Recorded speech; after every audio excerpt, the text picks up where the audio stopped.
You're looking strong, Khpein. While I'm not my old self yet, I'm feeling better by the day. Still, there's much work to be done. I need to be even better than I was before if we're to have any hope of catching Leophyne. I wonder what she's plotting with the rest of her cohorts. We know they aim to topple nations around the world, but this is an odd way to go about it, don't you think? Why haven't her misdeeds in Ishgard extended any farther than the Temple Knights? We pondered that same question. Our best guess was that as a former Temple Knight herself, she chose them because she knows how to exploit their weaknesses. She's using her knowledge as her weapon, and we need to equip ourselves likewise. If we can learn more about her, we might be able to anticipate her next move. A good plan, but I admit I have no idea where to start. Should we ask Fabul? I already have. He said that while he never knew her personally, the knights in her old squadron might be able to shed light onto her past. Some of them even now patrol the city, and Fabul was a great help in telling me where they might be. You've been busy, Loznikwe. Well, I can't remember the last time I was awake this long. I didn't want to sit around until I got tired again. And we're all better for it. Since you've gathered the information, it's only fitting I should do the legwork. Just tell me where these knights are and I'll speak with them. Gladly, but Ishgard is still an unfamiliar city for both of us, right? Although Fabul told me where to go, the names of these places mean nothing to me. Luckily, we have Khpein to guide you. You'll go with Tentoawa, won't you?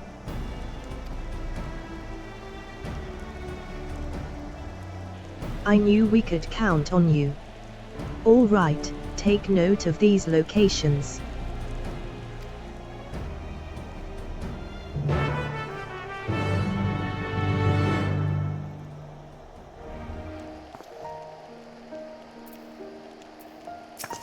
How many Temple Knights are there, that not even Fabul would know all of them?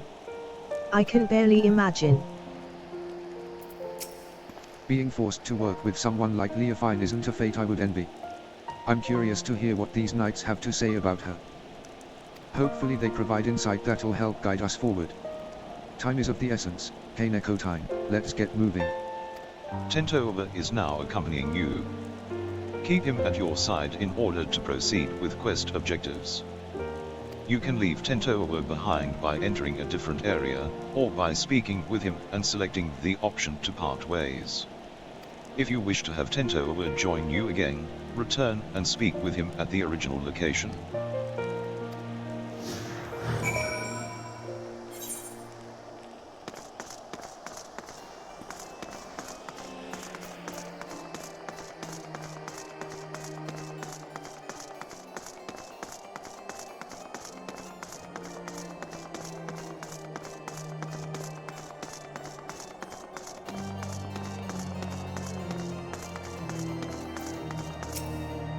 Do you require aid?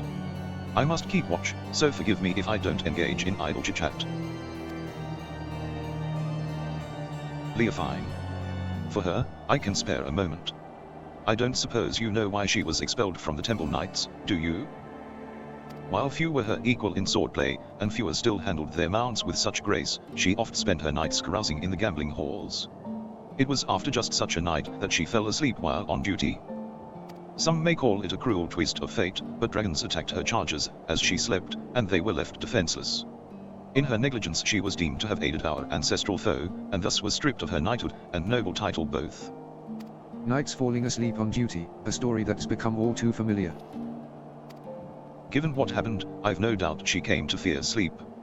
Yet now she has conquered that weakness, and she wields it as a weapon against us. She may even believe herself to be beyond the reach of mortal danger. Yet she's only deluding herself, and in time she'll be made to answer for her deeds.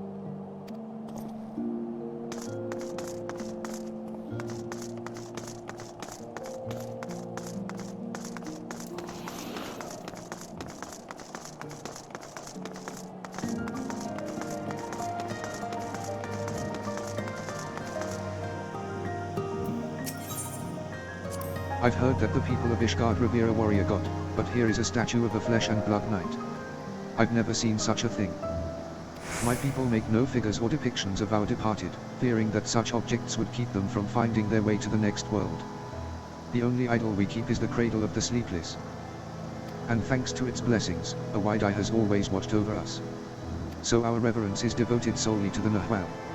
It's enough that it guides our people safely to the next sunrise.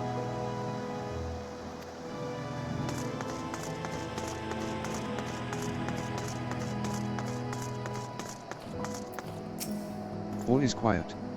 Even so, I must remain vigilant. Leophyne, eh? A name spoken of in hushed whispers now, but many have forgotten her strategic genius. She had a singular talent for achieving victory in battle by whatever means necessary. Genius. Maybe we're just too dense to see how her actions would cause Ishgard to collapse. Given that her group seems relatively few in number, an assault on Ishgard is unlikely. Rather, I think her aim is to chip away at the people's trust in Ishgard's foundation, and by the absence of a few vital bricks bring the whole nation tumbling down. The thought gives me worry. Even now, representatives from Ishgard are preparing to visit Okazundu in the Sea of Clouds. If anything were to go wrong, it would be a grievous blow to Ishgard's reputation. As we saw at Falcon's Nest, certain elements that oppose our nation see friendly gestures as a chance to spark conflict. Given recent developments, Sir Handaloop has been debating whether the visit is a wise choice.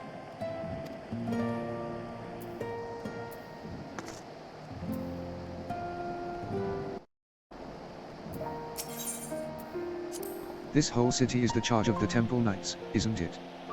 There's no way a single warrior could defend it. While I don't doubt their honor as a whole, it's inevitable that a rotten seed like Leophyne would eventually find its way into their ranks.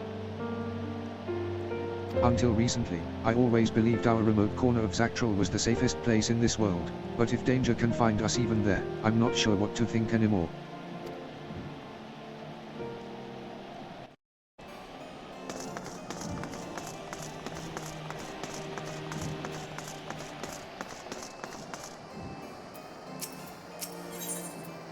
I've heard that the people of Ishgard revere a warrior god, but here is a statue of a flesh and blood knight.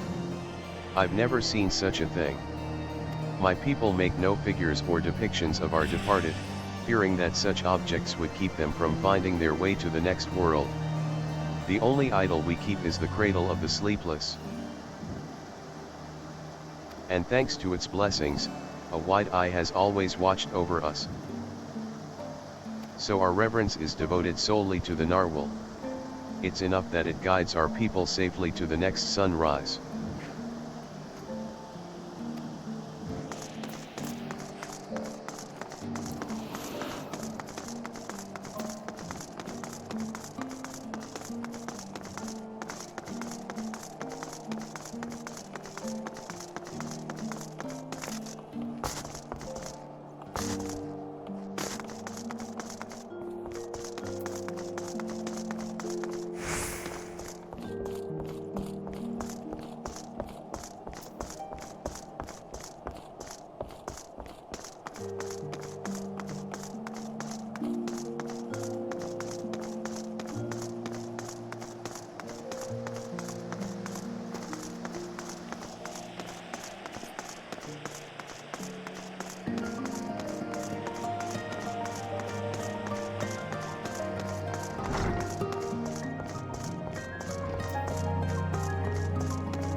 Simply because a war ends does not mean we have peace.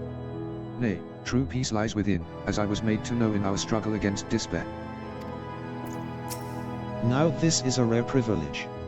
What business could the savior of Ishgard have with a humble knight? You want to know about Leophyne? Well, many temple knights come from common stock, but she was different. Despite what she became, Leophyne was born of noble blood. Even so, she often made mock of Ishgard's customs and the responsibilities that bound the conduct of noble families. Doubtless she yearned for freedom all her life, or her idea of it, anyways. Although her deeds caused her to be expelled from the Temple Knights and summarily stripped of her title, she may have actually desired that outcome. If she hated it so much here, all she had to do was leave. I hear she did leave, for a time, at least. Now she's in league with the group that aims to plunge the world into chaos. If a selfish heart like Leophyne was sought out to aid in this plot, I shudder to imagine how wicked their leader must be. Well, we have a general understanding of what drives our adversary. Stories that paint a picture of a rotten, conniving soul.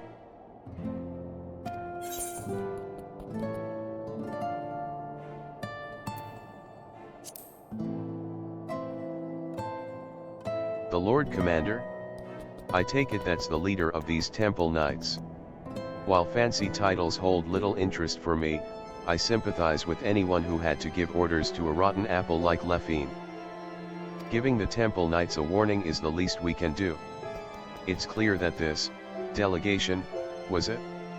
Might prove an enticing target for Leophyne. Finally, we have knowledge to use against our enemy. If we all work together, we might be able to trap her.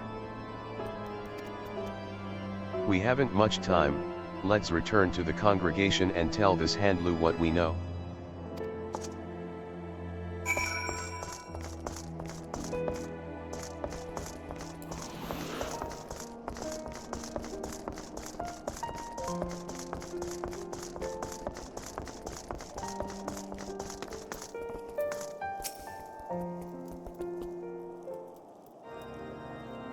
You are ever welcome at the congregation, Khpein. I am well apprised of Leophyne's wicked deeds, and your efforts to flush her out have been much appreciated. And this must be Master Tentoawa, who crossed the ocean from Troll.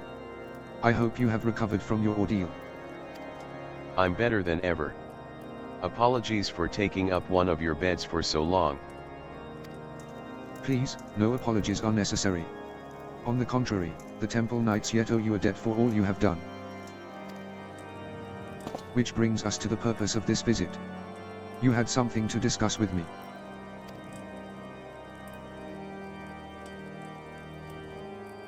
I see you and I had the same doubts.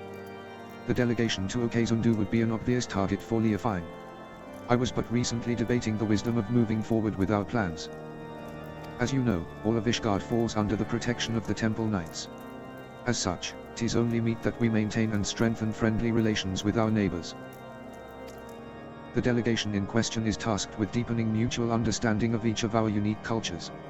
Senu Vanu, chief of the Zundu, was most eager to host.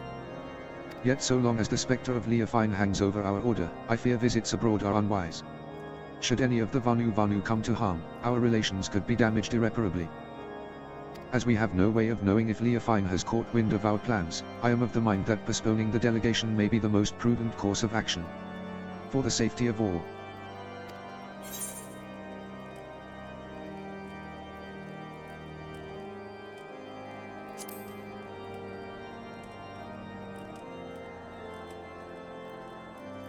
That's right. Khpein and I won't let anyone come to harm. And as long as you warn the Vanu in advance, they shouldn't hold the actions of a rogue against you. If they're truly your allies, they'll see the wisdom in your judgment. Please, send a delegation as planned. It'll be our best chance to capture Leophyne.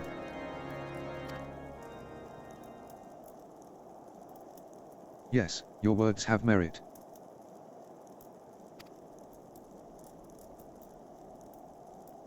Thank you for the sage counsel. You are right, the Zundu would not stand idly by while we suffer at Leophyne's hand. In fact, the fellowship between our two peoples was forged when a god assailed their home and was brought low by a great hero, Khpein. If we tell the Zundu that she is keeping watch over the proceedings, then I am certain all doubts shall be quelled. Then you will proceed? Indeed. The time has come for we Temple Knights to reclaim our honor and go on the counter-offensive. I shall bring this suggestion of a joint operation against Leophyne to the Lord Commander as soon as possible. Thank you. Together, we'll put a stop to her scheme. I first must discuss matters with the others involved before we present a plan to the Lord Commander. Although time is of the essence, I ask that you wait a while until our course is settled.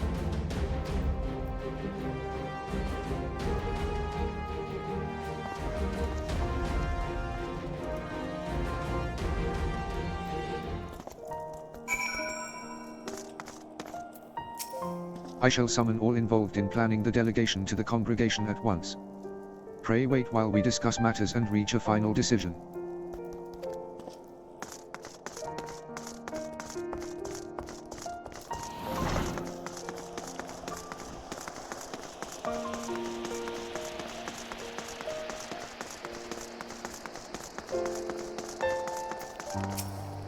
Tentoawa told me what you learned of Leophyne.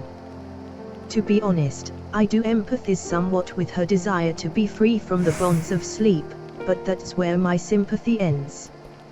It's exactly because we must sleep that every waking moment is precious. A life awake is meaningless if we can't spend it with those we care about. I realize now that I agreed to defend a people I know next to nothing about. Tell me of these Zundu we'll soon be visiting.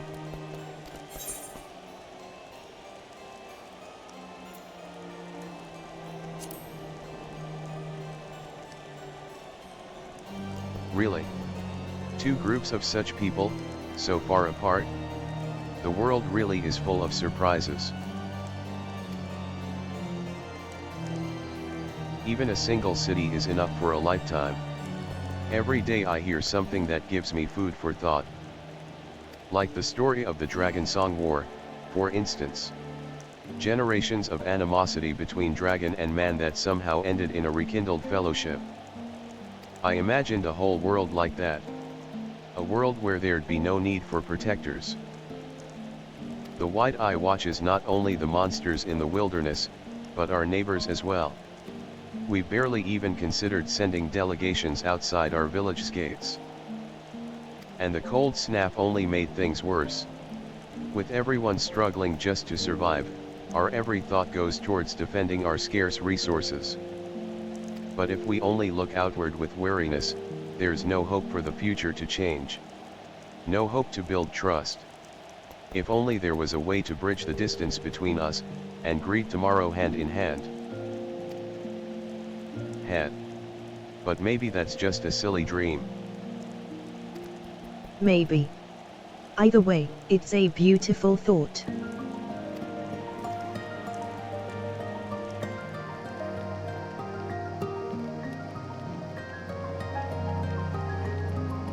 I'm glad you think so.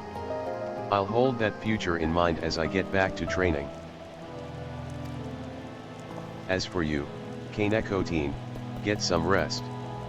If you fall asleep when I need you most, I'll wake you up with a knock to the head.